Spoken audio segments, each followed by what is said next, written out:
Hi guys, welcome back to इंग्लिशर। This is doctor जेसिड और आज मैं आपको बताने वाला हूँ कि कैसे आप किसी हिंदी खबर को, किसी न्यूज़ पीस को इंग्लिश में बहुत आसानी के साथ ट्रांसलेट कर सकते हैं।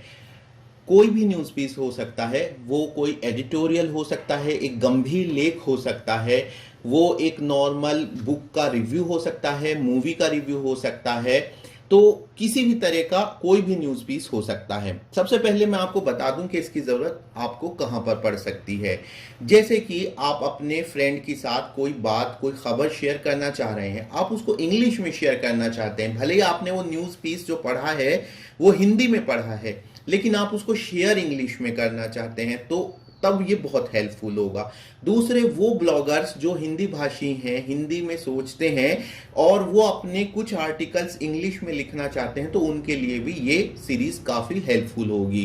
तो ये एक काफ़ी अच्छी हमारी सीरीज होने वाली है। वीडियो अच्छी बनी है, शुरू से लेकर आखिर तक ज़रूर देखिएगा।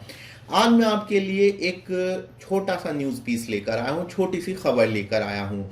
खबर का टाइटल है नेहा कक्कड़ का लॉकडाउन में भीगी भीगी गाना हुआ रिलीज। तो ये खबर का टाइटल है। तो इसको कैसे आप इंग्लिश में ट्रांसलेट करेंगे? तो सबसे पहले मैं आपको यहाँ पे बताना चाहूँगा कि जो आप ये देखेंगे कि ये सेंटेंस जो है कौन से टेंस का है, इसमें कौन से नॉर्मल रूल्स लग रहे हैं। तो इसकी जब इंग्लिश बनाएंगे आप, तो इंग्लिश क्या बनेगी इसकी? गाना हुआ रिलीज।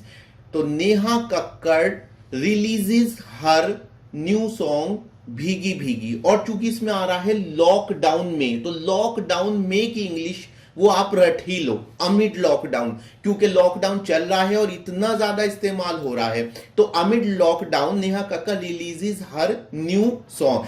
अब आप ये सोच रहे होंगे कि मैंने इसको प्रेजेंट इंडेफिनिट में क्यों बनाया? क्योंकि जो न्यूज़पेपर की हेडलाइंस होती हैं, न्यूज़पेपर की हेडलाइंस को अक्सर हम प्रेजेंट इंडेफिनिट में ही बनाते हैं, but I will not recommend this. मैं इसको रिकमेंड नहीं करूंगा। इसको रिकमेंड मैं क्यों नहीं करूंगा? क्योंकि ये आप अपने फ्रेंड के साथ तो चूंकि इनफॉर्मली लिख रहे होंगे या बात कर रहे होंगे, तो मैं कहूंगा आप इसको नॉर्मल पास्ट इंडेफिनिट में ही बनाओ। तो इसकी इंग्लिश जो है, amid lockdown Neha Kakkar released her new song भीगी भीगी, आप स्क्रीन पर देख सकते हैं। इसमें जो टेक होम मैसेज है वो ये है कि लॉकडाउन में, लॉकडाउन के बीच, लॉकडाउन के दौरान, इन सब की इंग्लिश नेक्स्ट टाइम आप अपने किसी भी दोस्त से बात करेंगे तो अमिड लॉकडाउन यूज करेंगे। आइए अब न्यूज पीस के मेन पार्ट पर चलते हैं। तो उसकी पहली लाइन है, लॉकडाउन में बॉलीवुड की सिंगिंग क्वीन नेहा कक्कड़ का नया गाना रिलीज हुआ है। तो सेम वही आसान, लॉकडाउन में, amid lockdown, Bollywood singing queen भी कह सकते हैं, बिना अपोस्ट्रोफे के भी यूज कर सकते हैं, बॉलीवुड सिंगिंग क्वीन। तो amid lockdown Bollywood singing queen Neha Kakkar has released her new song. Next, इस गाने को नेहा कक्कड़ और टोनी कक्कड़ ने मिलकर गाया है। देखिए गाइस, इंग्लिश बनाने के दो तरीके होते हैं। एक तरीका होता है लिटरल ट्रांसलेशन का, जो कि आपका ये स्तर बताता है कि आपकी इंग्लिश जो है वो प्राइमरी टू इंटरमीडिएट है। एक तरीका होता है जब आप एक मैच्योर पर्सन की तरह, एक एडवांस पर्सन की तरह इंग्लिश बोलते हैं, इंग्लिश लिखते हैं। ये बात इस सेंटेंस की इंग्लिश ट्रांसलेशन से जाहिर हो जाएगी। अब आप इस पर जोर दीजिए, मिलकर गाया है। तो चूंकि सेंटेंस के लास्ट में आया है, और अगर आपने मेरी टेंस वाली वीडियो देखी है तो उसमें मैंने बताया है कि जिन सेंटेंस के लास्ट में आया है, गया है, गई है आता है, वो प्रेजेंट परफेक्ट के होते हैं। और चूंकि प्रेजेंट परफेक्ट में सब्जेक्ट ढूंढना बहुत आसान होता है, क्योंकि वहां पे सब्जेक्ट मार्कर लगा होता है, ने। तो Neha Kakkar and Tony Kakkar, subject clear है। Neha Kakkar and Tony Kakkar have sung this song together. Simple, मिलकर के लिए आप इंग्लिश क्या बनाते हैं? टुगेदर। याद रखिए, मिलकर की इंग्लिश जब भी होगी, मिलकर जाना, मिलकर बैठना, मिलकर आना, सबकी इंग्लिश होगी टुगेदर। तो नेहा कक्कड़ एंड टोनी कक्कड़ हैव क्यों आया है? सब्जेक्ट प्लूरल है, दो लोग हैं। संग दिस सॉन्ग टुगेदर। संग का मतलब सिंग की थर्ड फॉर्म है। अब मैं थोड़ा सा इसको आर्टिस्टिक वे में प्रेजेंट करना चाहता हूं।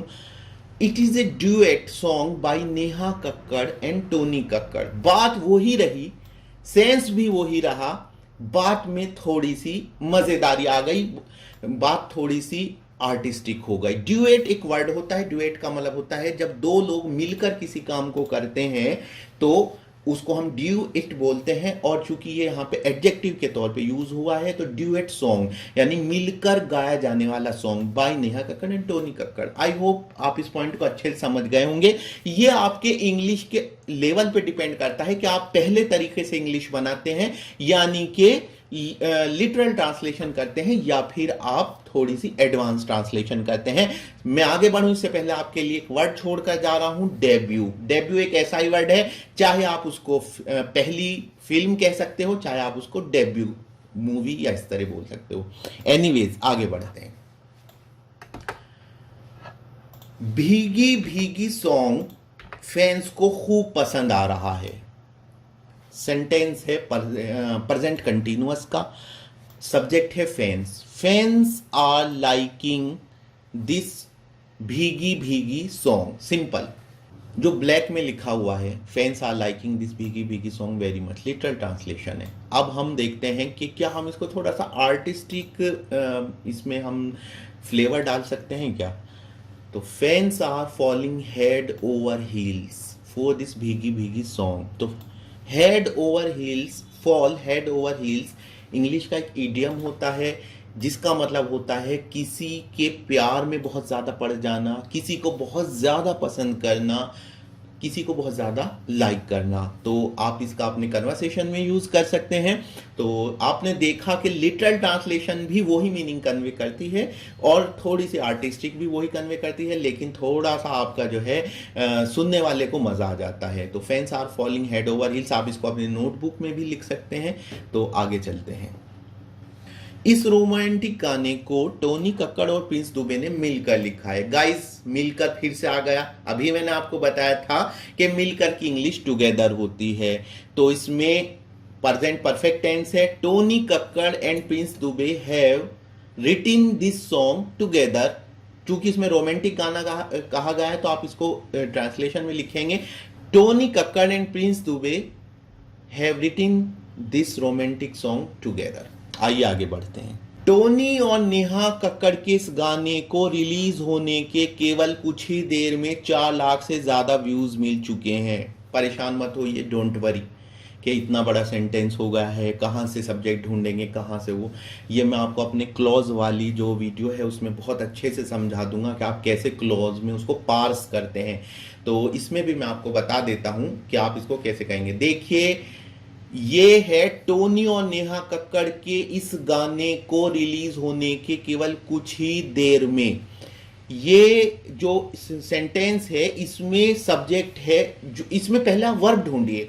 वर्ब है व्यू, मिलना। चूंकि जो टेंस आया है वो मिल चुके में आया है, तो मिल चुके में चूंकि टेंस आया है तो इस काम को कौन कर रहा है, काम को कर रहा है यह गाना।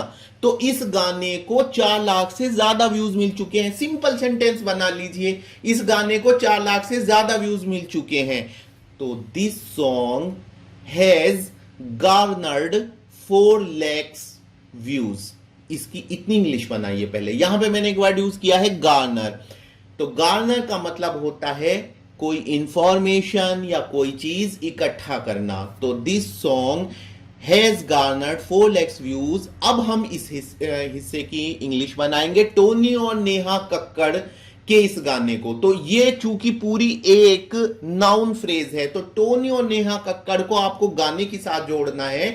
तो अब आप जो मैंने अभी बताया आपको दिस सॉन्ग है तो आपको लिखना है टोनी एंड नेहा कक्कड़स अपोस्ट्रोफे लगा के this song has garnered 4 lakhs views. तो ये पूरी नाउन फ्रेज हो गई। अब बचा क्या, रिलीज होने के केवल कुछ ही देर में। प्रीपोजिशनल क्लॉज है तो इसमें प्रीपोजिशन कौन सी लगेगी, कुछ ही देर में, with in few moments, with in few minutes. आप पे डिपेंड करता है, मिनट्स भी यूज कर सकते हैं, मोमेंट्स भी यूज कर सकते हैं। तो मैं प्रेफर करूंगा विद इन फ्यू मिनट्स। और रिलीज होने के with in few minutes of its release, with in few minutes of its release. अब आप इस पूरे सेंटेंस की इंग्लिश बना सकते हैं। इसकी इंग्लिश क्या होगी? तो गाइज इसमें आपने पूरा सब्जेक्ट देखा। पूरा सब्जेक्ट है टोनी एंड नेहा कक्कड़ सॉन्ग।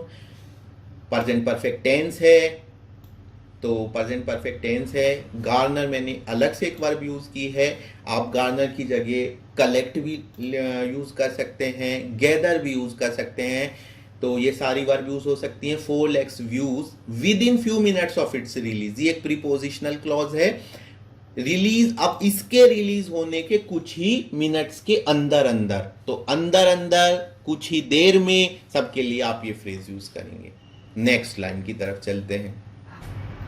तो नेहा का यह रोमांटिक सॉन्ग फैंस को खूब पसंद आ रहा है।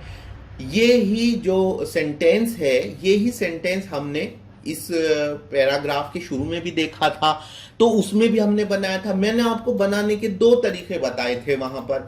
तो उन दोनों तरीकों में से आप एक तरीका लिटरल वाला एक जगह पर इस्तेमाल कर लीजिए, और आर्टिस्टिक या थोड़ा सा फ्लेवर्ड जो तरीका है वो दूसरी जगह इस्तेमाल कर सकते हैं। तो अगर आपने पहली बार यूज किया था कि ये जो गाना है ये लाइक किया जा रहा है सिंपल लिटरल सेंस में, तो इसमें आप कह सकते हैं फॉलिंग हेड ओवर हिल्स, आप इसमें यूज कर सकते हैं।